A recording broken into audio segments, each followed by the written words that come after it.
financial statement and budget of the government of Ghana. That's right. Ken Ofori-Atta then announces quite a major shift. At paragraph 157, he says, and I quote, "Mr. Speaker, the President is determined that the building of the National Cathedral will not put undue financial burdens on the state. He has therefore proposed a partnership between the state and the Ghanaian Christian community, both at home and the diaspora.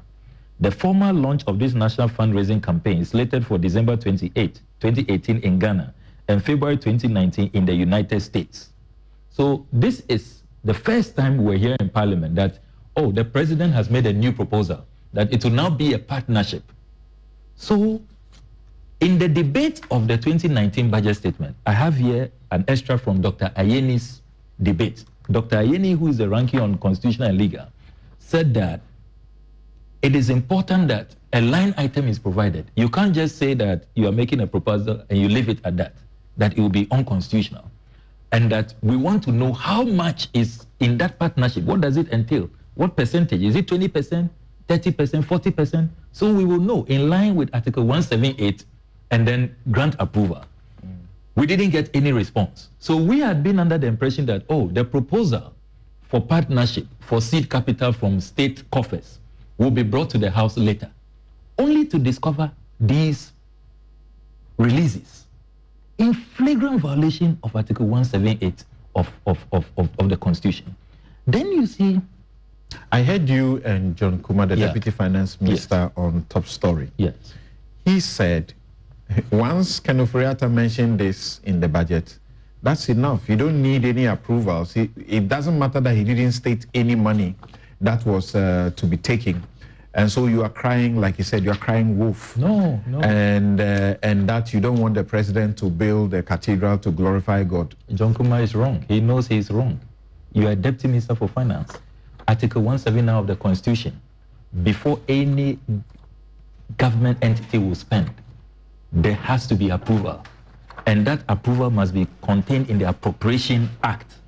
I hold in my hands the Appropriation Act of 2021 and 2022. And indeed, I have brought all the Appropriation Acts. Nowhere. And you see, it's a detailed act which provides line by line a breakdown. Even with compensation, how many staff are you going to pay?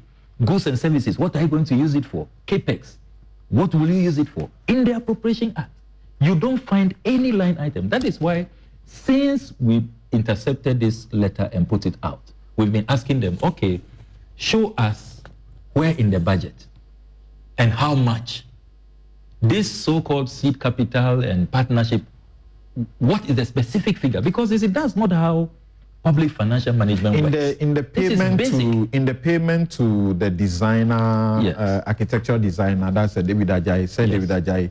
You said, and we have seen the document. 32 million. Yes. 32 million. That may fall under what Ken Ofori-Atta said. He said, Mr. Speaker, the state is facilitating this process by providing the land, the secretariat, and the seed money for the note, preparatory phase. So the design and things can be part of the preparatory stage. Yeah. Is it your suggestion that 35 million is too much, or what? Or just that you have not approved it? No, a number of concerns. One, you should have brought it to Parliament for approval in line with Article 178 of the Constitution. That was not done. Then two, once you are going to procure the services of a company, David Ajayi and Associates, you must follow the procurement law. There are procurement laws in this country. Our checks indicate that has not been followed.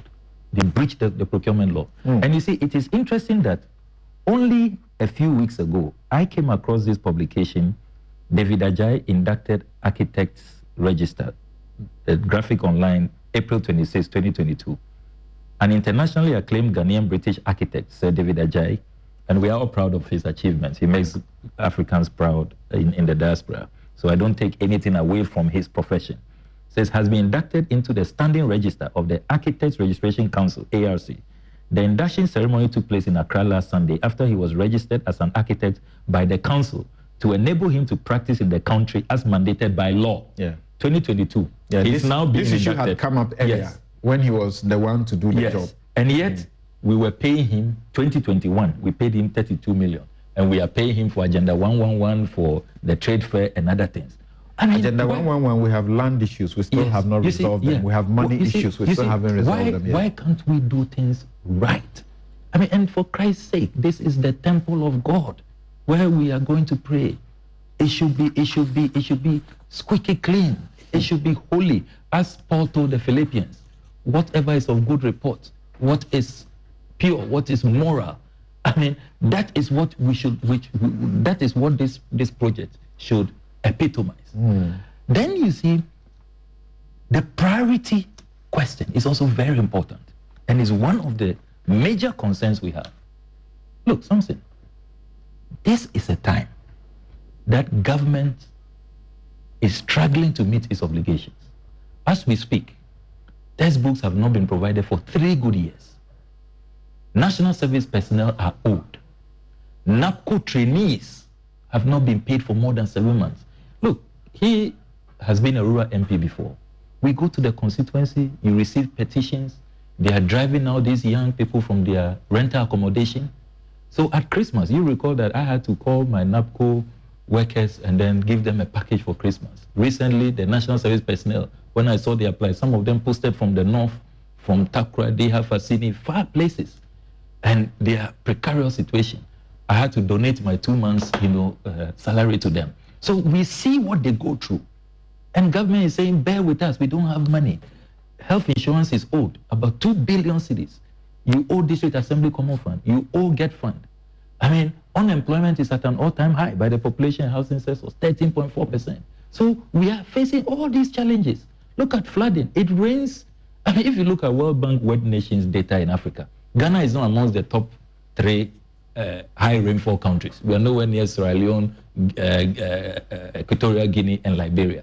And yet, anytime it rains, it gets flooded. We need an engineering solution to solve this problem. And this is what we say we will do at this time, at this time.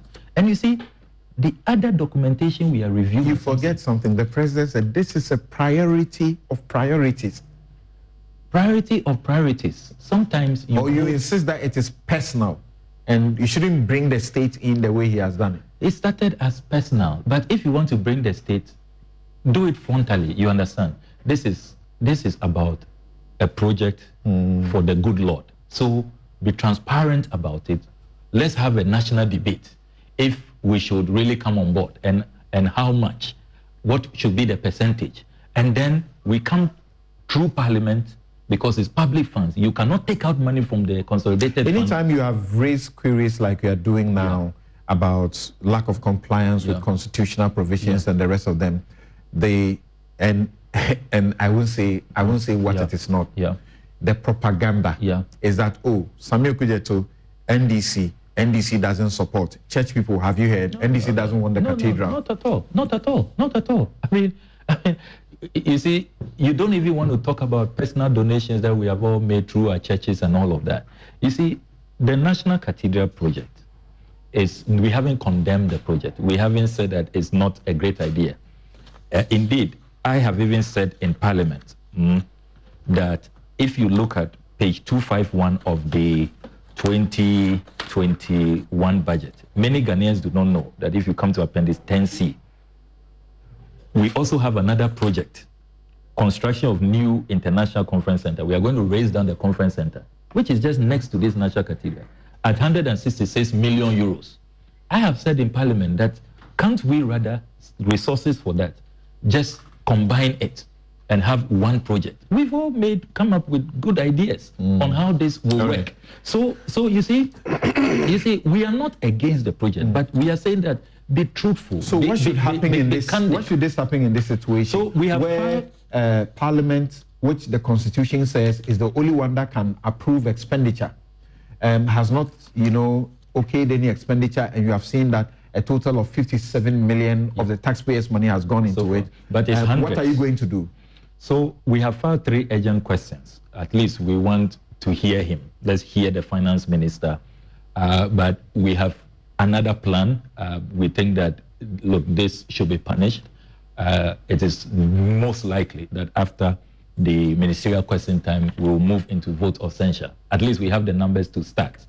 It's secret vote, so who knows? The spirit may lead others to punish the finance minister because these are grave offenses. Are you not scared? Are you not afraid? And let me say this once again as bluntly as I can.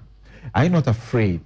You are sitting on a platform that you can say mostly middle class, working people, educated people are watching and listening, so they can associate with what you're saying, that you're only asking for accountability and transparency and legally compliant processes. You are not saying you are against Cathedral.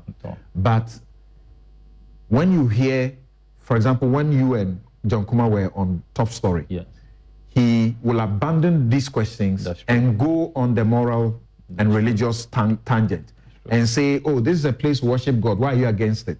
Are you not afraid that they will use this against you in your campaign, particularly for the people who are vulnerable and Indeed, even within our own party, a lot of people have called me and said, this matter here, we understand you, we know they've broken the law, but can't you drop it? You say 71% of the population are Christians or even more, and that it can affect our electoral fortunes. I said, no.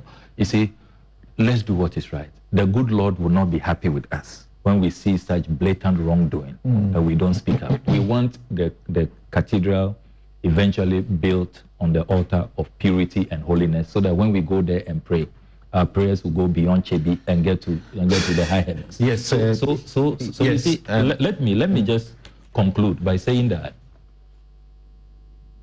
the fantastic point you made at the beginning about how much has gone in so far, people must put that in context. So this 57 million we have spent so far, which we have exposed, is nowhere near the total sums, taxpayers' money that has been spent. Let me reveal on your platform for the first time that the Malian ambassador's residence was pulled down as well. And government entered into an agreement with the Malian government to replace. So at our cost, they are buying land for them at airport residential. Oh, there were several other places there, very serious installations that government was going to pay in the hundreds of millions of dollars. Yes, so that's why one of our three urgent questions is how much so far, the total amount that we have spent. Look, it will blow the minds of people. So now the Malians are waiting for us to erect a new ambassador's residence for them. Passport office, we spent 10 million cedis relocating the passport office to where it is now near the Ghana and how Institute much we relocated of Journalism. To? Yes. First of all, the rental accommodation we did, and then the new buildings. The new buildings opposite GIS, which we are constructing for them. So we are talking about hundreds of millions of Ghana cedis, and next week we will be revealing more. So you see, so that at least through this process, we will know exactly how much the state has been committed, the taxpayers' money has been committed. All right. Okay, thank you. Kwenka, it doesn't look this good. It doesn't look that good, does it? Once again, thank you very much. Samson, you rightly read something, and he also read it. You see, when the budget is submitted to Parliament, and there are a need for corrections to be done before it is passed, those things are done. The debates are made by the various parties. The various persons actually debate on the budget, raise issues of law, those that are in conflict with certain laws and etc. After that, you have a revised appropriation, and then the act is then passed. Now, that paragraph that both of you have actually read, which mandates that government was going to commit itself to making a contribution to the construction of a cathedral. The budget was approved. Preparatory phase. The budget was approved with the inclusion of that paragraph. It wasn't taken out. So when you have approved the budget with the inclusion of that paragraph, which has not been taken out, what is the implication? Are you not mandating the finance ministry to spend, or the government to spend on the project without preparatory stage? I'm getting there. I'll draw your attention to something. You see? Okay. In every budget, there is an allocation to the office of the president, correct? Yes. And sometimes, quite huge, it is allocated to the office of the president. So this releases that you are talking about, office of the president, it doesn't go beyond the budget that is allocated to the office of the president.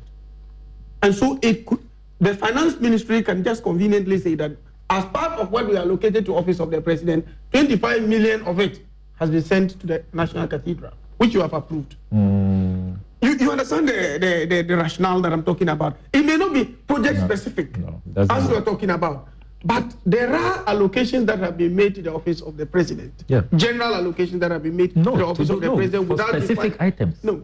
You see, I have the appropriation act here. What specific items? Compensation, CAPEX, goods and services. It's a breakdown. Then how come on a number of occasions you've spoken about expenses that have been incurred by the presidency and they are profligate and all that, and the budget to the presidency is huge? How come? You've raised that a number of times. So you see, what I'm talking about is that we should be very careful. Otherwise, as an MP, former MP, as someone who has also come to the place of important office such as the Attorney General, are you happy that your country is committed, your money has been committed to a project and you don't know how much is involved? No, the point about how much is involved will be answered if the minister goes to Parliament. That is not within my domain. Shouldn't it is when the minister goes to Parliament, that is after spending. You see, the MPs are agents of accountability. The minister will have to go there and answer those questions and give us details. He must spend before he goes to them. No. First of all, if it is project specific, you put it in the budget and get approval and spend. But remember that we have expenses that may not necessarily be in the budget, but have been approved for the office of the president in an amorphous manner, in such a way that an amount of money could be taken from such an allocation to a particular project that was not specifically mentioned before approval was granted. And that's why I'm saying that it is too hasty. It is too hasty to run. Will you manage your home, not a company, like that? No, Samson. You see, for example, if I decide that I have 5,000 cedis for miscellaneous in my house, okay, I have 5,000. I've done all the allocations. Let's take it this way: that you have a project you describe as priority of priorities, and yet you must look for miscellaneous to spend on it. See, you haven't, and the money you are spending on it is not your money. It's not your pocket money. Even though it's your personal pledge that you have made to God, it's not your personal money. You are taking someone's money, and you say, "Let me spend it before I come and tell you how much I have spent." If you listen if you listen to me and I land, you will understand me. The point I'm making is difficult to understand where you're coming from. When you put your questions before the minister, and he comes to provide answers, at that stage, you will have every justification to query whatever answers he would have provided. Until he has provided you with answers that are unsatisfactory for you to query, he could come and provide you with answers that are satisfactory and compliant with the law, because he is the one superintending over our resources. Yes, but there must be an appropriation. You have not yet gotten there, and you run into conclusion, you will be wrong. Again, referring to you as someone who has come to the important place of the Attorney General, that your constitution speaks about how spending must be done. You are saying that the government or finance minister is allowed to appropriate before he goes to them to tell them about it. Then you've not listened to me. Maybe yes, so convince me. I can't understand. I also don't understand. I have stated that in every budgetary allocation, okay, you have specific allocations to various sectors and facets. But it doesn't tie you to the fact that we have areas for miscellaneous, which will give you the discretion to spend, but you will then eventually account. What is the purpose of miscellaneous? Why do we put it in budgets? We put it in budgets to make allocations so that other eventualities that come up, we will spend and later account. So your explanation is that your explanation is that, let's help our listeners, let's help our viewers. Your explanation is that 57 million has been spent. We know there's far more than that will be spent. If you talk about all the buildings that were pulled down, all the new lands that are going to be found, all the new buildings that are going to be put up there, you are saying that 57 million, which is described as additional spending, is miscellaneous. What I'm saying is that I'm sure you probably have not allowed me to make my point. No. If you can explain this, that the money spent is miscellaneous. What I'm saying is that you see, if the particular amount of money you have spent is not captured specifically in the budget, okay, as he has rightly pointed out, you can invoke the particular constitutional injunction that mandates you to do so for accountability purposes. Okay. I am all out for that. But what I'm saying is that government can, as part of the allocations made for miscellaneous, if it indeed is up to that particular amount that they need, spend same and come and tell you that what you allocated to me for miscellaneous has been used for this other purpose. Okay. Government can't do that. Right. So that's how you run government. Let's go to Professor Appiah. I haven't finished. I haven't finished at all. Okay. You see, the impression is being created as though the cathedral, when constructed and it is finished and being occupied, is going to be the property of His Excellency Nana Addo. Nobody has created that impression. I'm saying the impression is being created. I doubt that anybody has that kind of impression. Nobody has said it's called National Cathedral. Because you see, there's a misunderstanding of this issue of it was his personal pledge. There's a misunderstanding. People are misunderstanding it. And I'm saying that at the end of it... Was it part of the campaign? Was it part of your manifesto? Hold it. At the end of the project, when it is completed and handed over, and His Excellency Nana Addo leaves office in 2025, it will be a national project. It's not going to be for him. We should understand that. That's a no-brainer. Nobody should think that way. At least not the viewers and listeners of this platform. Yeah. To think that there is an impression that it is going to be his private property. I'm not saying that. You see, Samson, yes. I'm not saying that simpliciter. Okay. But you see, you are speaking with respect to, I mean, you mentioned something earlier, and I do appreciate that. Propaganda. Your listeners are discerning enough. I agree. But some propaganda elements will go to town and create the impression as if this is a monument that is being done in the name of a particular person. But it is a national cathedral. Later, our children will come to use it, and our children's children will come to use it. All right. Professor Appiah, maybe you understand Penka. I don't. And those of you who are viewing, sending us messages, you can also send me a message. Maybe I have a bias over this matter. But I can tell you, there's one thing I do. Even though I have a position of some matters, I can take a view, I can take a position that doesn't get into the discussion at all. I'm just probing. So, Prof, do you understand where he's coming from as far as the spending from the national coffers towards the cathedral is concerned? Please unmute your microphone. No, I don't. I don't understand him, and if what he's saying, I don't understand him, and if I do, I don't agree with him, because I think the rules are clear. We are working with the Constitution. The Constitution is clear in Article 178 about how we should go about our business. The way he's framing the discussion and trying to explain and justify it is part of the corruption issue we're talking about.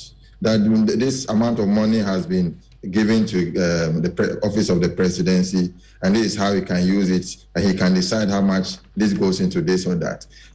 Honorable Ablakwa had previously, in about a week or so, talked about some ballooning of the number of presidential staffers and giving names and titles to people in charge of religion and things like that. This is part of the problem where corruption sets in, because you have a situation where the money can be moved about in a way that you cannot account for it, or you have decided what to do with it. I think the rule is clear, and here is talking about parliamentary approval, one. Number two, the procurement issue has not been satisfied. Number three, the priority issue. And the priority issue, Dr. Kuma was making the point that it is government that sets priority. So where is the opposition coming from to challenge that? I think he got it completely wrong. It's a people's money. The government was it, and the people are represented by parliament. And the parliament includes the opposition. So they should debate the matter and refer to Article 178 to determine how the money is to be spent and approval given. That is the rule is clear and simple, and I don't think we can try and read into that anything else. So the question then is, why is the government in such a situation or haste to build this cathedral? I don't think that's religious purpose. Most innocent, I belong to the Church of Christ. When David wanted to build a temple for the Lord, he said, the temple, I'm too big to reside in a temple. So we can all make the religious arguments to say that there is no basis for Dr. Kuma saying that as for the poor, we always have them with us. No, I don't think we can justify that, Mary Magdalene. So the point is that the government wants to build this cathedral because it wants to win a particular constituency to its side, and that is the religious bodies. So there is this attempt to infiltrate the camp of the religious bodies deeper, so that come elections, they will be able to make a case and win people to their side, because they know that Ghana is intensely religious, and the people will therefore sway in that direction. Of course, it's not only Christians that the president is trying to satisfy. It's also made inroads into the Muslim community, with regard to the Hajj and others. So it's part of building a coalition, building a constituency that can help the government to win power. That's the bottom line. Because if you're saying that this is a project that can pay for itself, what about the office of the special prosecutor? It can pay for itself. What money has gone into that? So we need to look at the question of priorities and make sure that we set our priorities right. And if we know that we cannot set it right, then it means that the matter has to go to the people through their representatives in parliament to decide that. The government is making a lot of attempts to infiltrate into a number of sectors and areas where I think we need to be wary of. We can talk about the universities, where there's an attempt to bring in the public university bill and others. And so we need to make sure that at the end of the day, what is being done right. And I agree with the point that the lack of transparency about this whole thing being built on deception doesn't make the issue, the cathedral, to be a religious issue. It is politics. That is my take on this. All right, so this is how we'll conclude on this subject. We'll go to the break and return to see briefly how we can touch on the final issue we have. But the Joy News has been doing editorials like Samson's Take every week. And Joy News has a position, so to speak. And this is the editorial that I want to share with you to finish on this discussion. Myself, like I said, from the very beginning when I broke the news about the place, and to be frank, I heard religious people, men of God, join the ministers, tell blatant lies. And I just quit after I made a statement that we should not build a cathedral on the foundation of lies. Let's hear the Joy News editorial.